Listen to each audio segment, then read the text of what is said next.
Hey, salut les amis, bienvenue dans ce nouveau voyage à travers le temps. Aujourd'hui, nous mettons les voiles direction Versailles. Nous allons passer 24 heures avec Louis XIV. On va se plonger au cœur du quotidien du roi Soleil dans le château le plus célèbre de France, Versailles. Alors préparez-vous parce que ça va être rock'n'roll. Allez, c'est parti!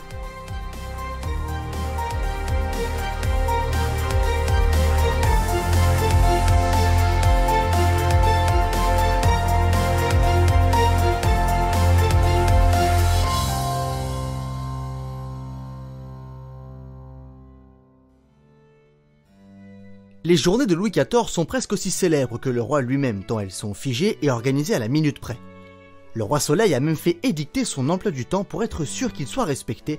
C'est ce qu'on appelle l'étiquette. Le duc de Saint-Simon, célèbre mémorialiste, disait « Avec un almanach et une montre, on pouvait, à 300 lieues de lui, dire avec justesse ce qu'il faisait. » Déjà Henri III avait tenté d'instaurer tout un tas de rituels pour rythmer la vie royale.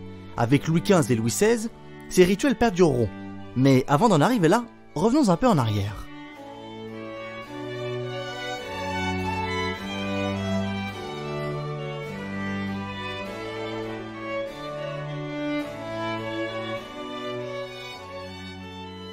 D'abord, mes amis, le lever. Et ça, croyez-moi, c'est déjà toute une organisation.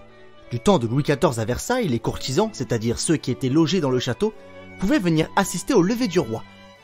Sous le règne du roi Soleil, la vie royale intriguait beaucoup et nombreux sont ceux qui se battaient pour pouvoir ne serait-ce qu'apercevoir sa majesté dans un minuscule moment d'intimité.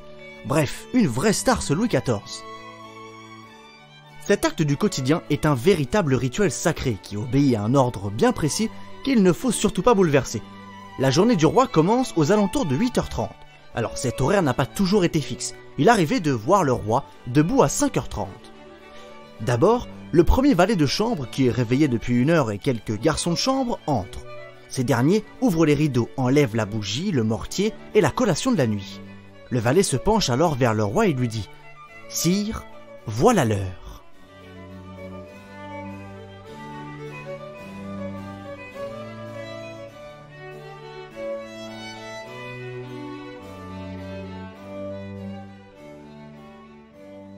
Une fois le roi réveillé, des hommes de science l'examinent pour vérifier que tout aille bien. Une fois ce petit protocole de routine terminé, le défilé peut enfin commencer selon un ordre hiérarchique bien précis. Les familiers, les officiers, puis enfin les favoris entrent à tour de rôle dans la chambre de Louis XIV. Le roi effectue une brève toilette, puis sort de son lit. Le roi commence alors à se préparer. Barbiers et perruquiers s'occupent du roi et échangent quelques mots avec lui. À partir de là, Louis XIV est enfin tout beau tout propre. Puis vient le moment de l'habillement. Oui, les courtisans regardent le roi s'habiller.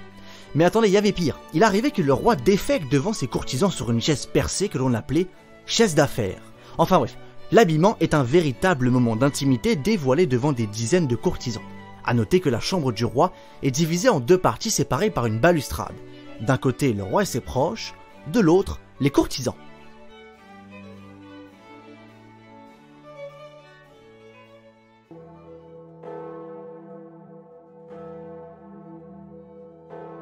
À 10h, le roi et ses courtisans assistent à la messe. Louis XIV attache une grande importance à ce moment qui vient rappeler son rôle de roi très chrétien ou encore de fils aîné de l'église. Bon, entre nous, ça ne l'a pas empêché de commettre quelques adultères par-ci par-là.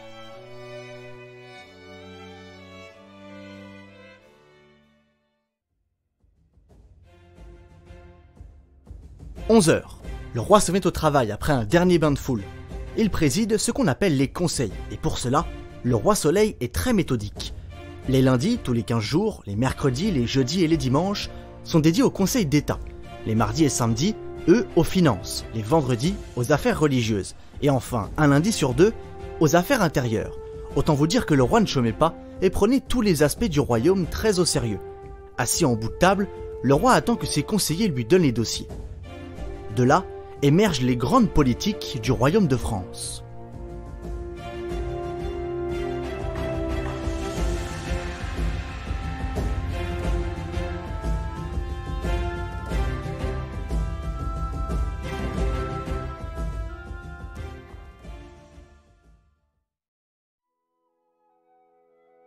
À 13h, c'est le moment du petit couvert, autrement dit du déjeuner. Le roi passe à table, mais seul ce coup-ci. Il prend le repas dans sa chambre. Alors même s'il y a du monde autour évidemment, c'est un petit moment de tranquillité pour le roi Soleil. Louis XIV était un sacré mangeur et les repas avaient souvent tendance à s'éterniser.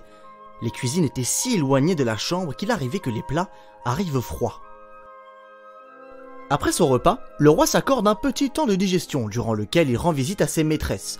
Et croyez-moi, ça fait une belle balade parce que la liste est longue. La duchesse de la Vallière, la marquise de Montespan ou encore mademoiselle de Maintenon qui deviendra sa deuxième épouse après la mort de Marie-Thérèse d'Autriche.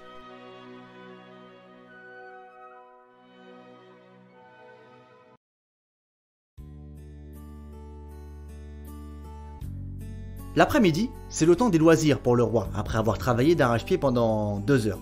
Bah oui, mais il fallait bien qu'il profite des somptueux jardins du château de Versailles quand même. L'activité favorite du roi, c'est la chasse. Il s'y adonnait avec ferveur et passion.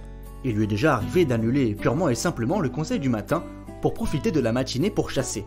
Il avait l'habitude de chasser soit à Marly, soit dans les bois de Versailles. Autrement, le roi appréciait se balader dans les jardins aux côtés de ses proches, mais aussi de ses chiennes. Il lui arrivait régulièrement de se promener avec le célèbre jardinier Le Nôtre. Enfin, pas Le Nôtre à nous, mais c'est son nom. C'est comme Juste Leblanc, voyez-vous. Et puis, pour les jours où il n'avait pas très envie de marcher, la balade se faisait en calèche.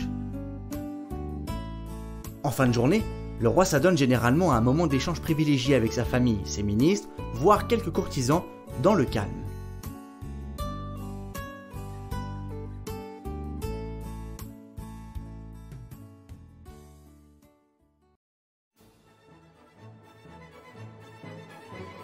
Le soir, les festivités repartent de plus belle. Le roi laisse son fils organiser les divertissements de l'intérieur, comme les très célèbres soirées d'appartement. Un grand buffet était dressé et la soirée prenait rapidement une allure festive.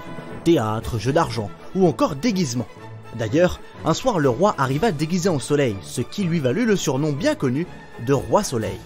C'était véritablement un moment de fête et de célébration. Mademoiselle de Sévigné disait « Tous les jours des plaisirs, comédies, des musiques, des soupers sur l'eau. On joue tous les jours dans l'appartement du roi. » Ces divertissements étaient des moments privilégiés entre le roi et ses sujets, des moments où l'étiquette royale était, le temps d'une soirée, gommée. Le roi aimait également organiser des fêtes beaucoup plus grandes, appelées plaisirs, faisant de Versailles un lieu exceptionnel et majestueux. Dans ses mémoires, le roi Louis XIV ne se cache pas de la finalité politique de ces soirées, qui avait pour but de rappeler toute sa puissance. La tradition s'est perpétuée sous Louis XV et Louis XVI, malgré des difficultés financières qui ont mis à mal la vie de la cour.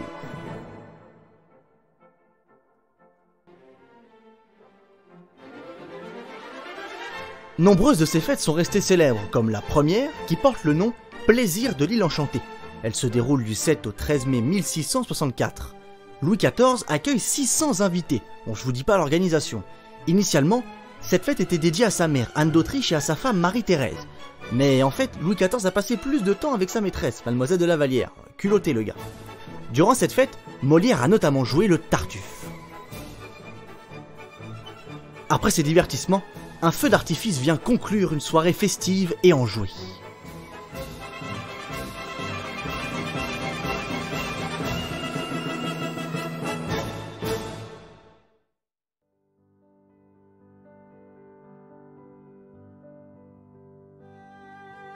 À 22 h, c'est le grand couvert, le roi passait à table avec ses proches au sens étroit du terme, c'est-à-dire toutes les personnes avec qui il avait un lien de sang.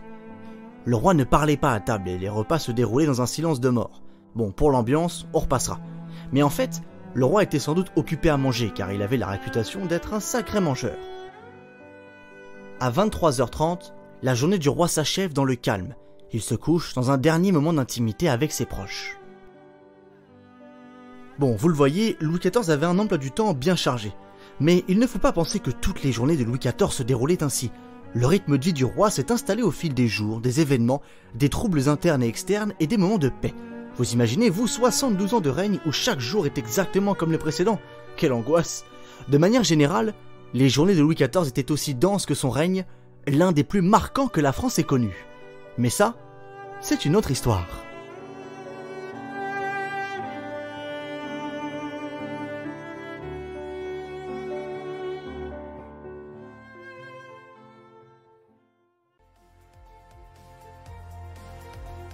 Quel beau voyage mes amis, au cœur du quotidien de Louis XIV à Versailles. J'espère en tout cas que ce voyage vous a plu, en tout cas pour moi ce fut un immense plaisir de le faire avec vous.